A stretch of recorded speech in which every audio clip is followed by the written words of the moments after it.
जी, भाई दीपेंद्र सिंह हुड्डा जी, हमारे बड़े भाई Chaudhary Ranbir Singh ji Mahindra x MLA, Chaudhary Somvir Singh ji x MLA और बाहर के सभी सुरेंद्र प्रधान जी और उनके संगठन के सभी साथीगण, इस इलाके से आए हुए आंदोलनकारी सज्जनों, देवी और प्यारे बच्चे, साथियों, ये कहने की कोई नई चीज तो है नहीं, लेकिन पुरानी कहावत है कि रोया उसके जाके जाता है जो जिसके मन में करुणा हो, जिसके मन में दया हो। और ये बात रणबीर महेंद्रा जी एक बार ठीक कह रहे थे, हमने पहचानने में करुणा और निर्दयता।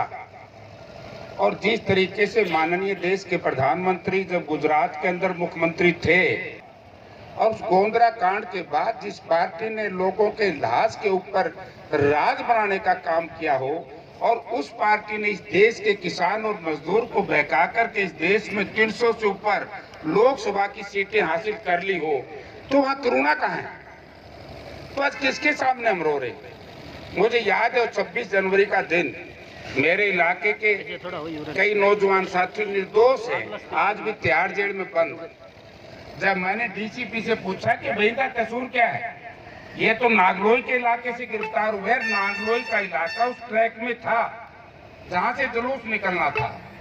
उन्होंने कहा नहीं जी, थे तो नागलोई के इलाके में ही, लेकिन हमें तो आदेश ये हुआ कि 3 बजे के बाद जो भी किसान का बेटा, जो भी मजदूर का बेटा मिले उसको 360, 395 मतलब डकैती, चोरी, मार कूट, हर तरह के मुकदमे बना करके जेलों में डाले थे कि नहीं डाले थे? आपके इलाके के लोग भी गए। बहुत से लोगों ने कहा कि बड़ा जघन्य अपराध हुआ है 26 तारीख, 2 वर्जन चले। हम इस बात को मानते हैं कि कुछ लोग लाल किले के ऊपर चले गए, वो सरकार के भेजे हुए थे या वो उन्होंने एडजस्ट किया था किसान संगठनों के अंदर, जो भी है प्रोजेक्टेड थे, सरकार ने उनको नहीं गिरफ्तार किया, लेकिन जो निर्दोष लोग थे उनके पीछे पीछे लग के गलती से चले गए, उनको भी जेलों में डाल दिया। तो 26 जनवरी को 5 बजे जब ये सारा हालत देख रहे थे टेलीविजन के ऊपर, तो उसी वक्त चौधरी भूपेंद्र सिंह हुड्डा ने कहा कि भाई अब किसान की हालत बहुत माड़ी कर दी सरकार ने। किस तरीके से आपने देखा होगा, किसानों का जत्था ट्रैक्टरों का जा रहा है, जो बच्चे या बुजुर्ग उनके मरगाड़ के ऊपर बैठे थे, लाठियों से पिटाई हो रही थी। उधर पलवल की पुलिस हरियाणा सरकार के इशारे के ऊपर जिस तरीके से पलवल की पुलिस ने वहां के किसानों को मारा, उसी का एक प्रोवोकेशन हुआ कि हमारे नौजवान साथियों में गुस्सा आया। लाल किले की जो दुर्घटना घटी उसकी सबने निंदा की, लेकिन ये लोग बार बार लाल किला का नाम दे करके इस देश के किसान और मजदूर को बदनाम करने के लिए और दबाने का प्रयास करते रहे। लेकिन हम लोगों ने उसके विरोध में ऐसी लड़ाई लड़नी पड़ेगी। ये वकील लोग बैठे, भाई कानून तोड़ो तो लोग, और उसकी हिफाजत करना इनका काम है, अपना हम लड़ेंगे। आप नहीं लड़ोगे, कौन लड़ेगा? हम बेरहमी कानून लागू करा हुआ है, ये आप लोगों का है। तो इसलिए आज आपके बीच में भाई दीपेंद्र सिंह आए।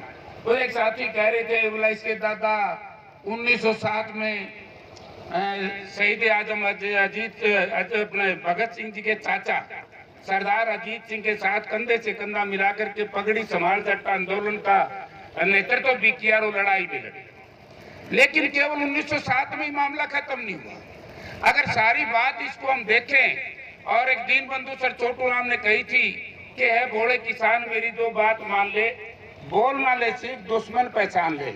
जिस दिन हम यहाँ धरने पर बैठे लोग या इस इलाके के लोग, किसान और मजदूर, व्यापारी और कर्मचारी अपने शत्रु को पहचानना शुरू कर देंगे, तो साथियों आपका हाथ पकड़ने वाला कोई नहीं।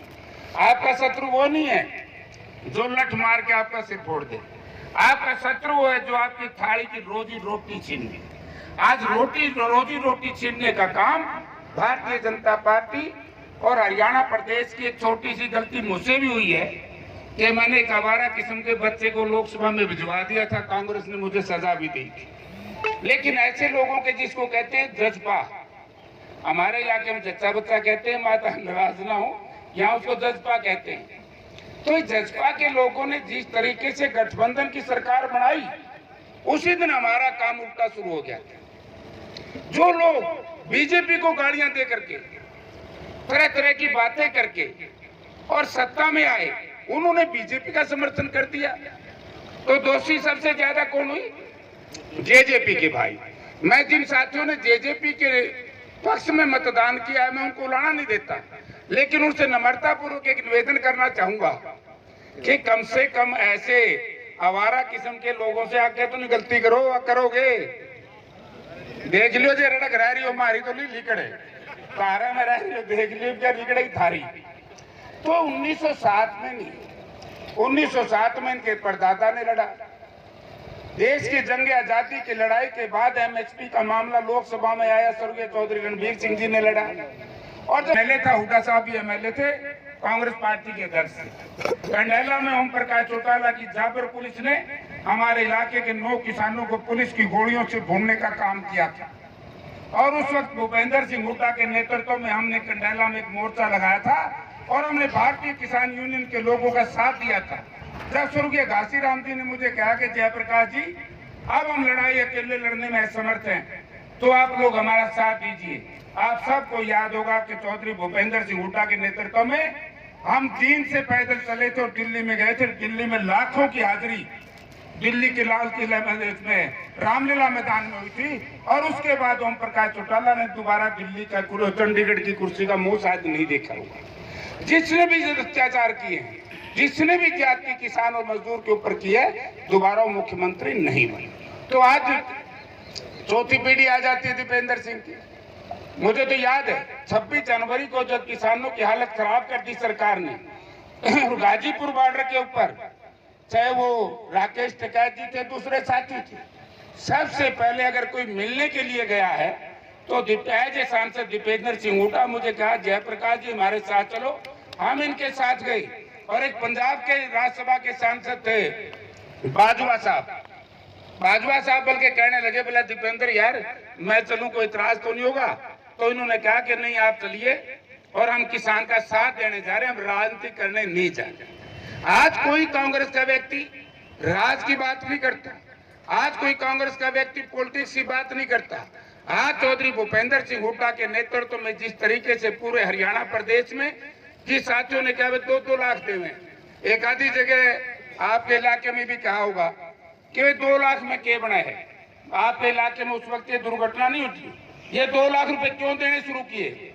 जब 2002 में ओम प्रकाश चौटाला चीफ मिनिस्टर थे, 9 किसानों को मरवाया, हम एमएलए था, हमने असेंबली में कहा कि वो किसान शहीद हुए हैं, पुलिस की गोली से मरे हैं, उनको आर्थिक सहायता, जो हमारा सेशन चल रहा था, ओम प्रकाश चौटाला ने कहा कि वो जाहिल और जलील हैं, वो क्रिमिनल है, अपराधी हैं, शराब के नशे में मरे, मैं पैसा नहीं दूंगा। अंदर से ही भूपेंद्र सिंह हुड्डा ने कहा कि हम 1-1 लाख रुपए देंगे। 1-1 लाख रुपए दिए, चर्चा आई कि 1-1 लाख में क्या बनेगा। लेकिन जैसे चौधरी भूपेंद्र सिंह हुड्डा मुख्यमंत्री बने, 9 किसान भाइयों को शहीदी का दर्जा दिया, उनके परिवारों को नौकरी दी और 10-10 लाख रुपए दिया। आज जो ये 2-2 लाख रुपया आपको दिया जा रहा है, जो भी हमारे भाई किसान बुजुर्ग या नौजवान शहीद होते हैं, उन सबको वही आर्थिक सहायता भी मिलेगी, रोजगार भी मिलेगा। पहचानोगे और बोल करके अपने हकों की लड़ाई लड़ने जाओगे, तब ये सारा मामला ठीक होगा। ये वोट का टूर पकड़िए, फिर कौन को आ पड़ेगा कि फिर गोदी कटवा लो, जो गरीब छोरे काट लेंगे। आपका बहुत बहुत धन्यवाद। बहुत धन्यवाद जी। देखो अब जेपी जी ने कुछ राजनीतिक बातें कर दी, वो यहाँ हम नहीं करते। देखो चलो कोई बात नहीं भाई, आपने कह दिए, कहीं कहते होंगे, यहाँ हम कोई भी दूसरी पॉलिटिकल पार्टियों की बात करते ही नहीं। हम तो जो आते हैं भाई वो समर्थन देने के लिए आते हैं। तो अब वो आते हैं तब तो उनके समर्थकों की यहाँ हाजिरी बढ़ जाती है। चाहे किरण चौधरी आई हो, सरुति आई हो, राव दान सिंह आया हो, अभय चौटाला आया हो, चौधरी रणवीर महेंद्रा, सोमवीर जी, लगभग सभी।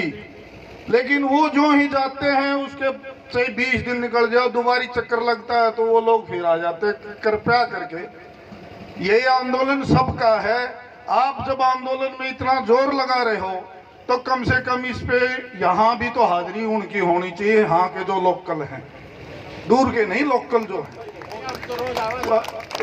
एक मिनट प्रधान जी, आपका आप क्या जाए। तो ऐसा है कि आप अपने वर्कर्स को नजदीकी को कहो भाई 2 दिन में 4 दिन में हाजिरी देते रहे। धन्यवाद।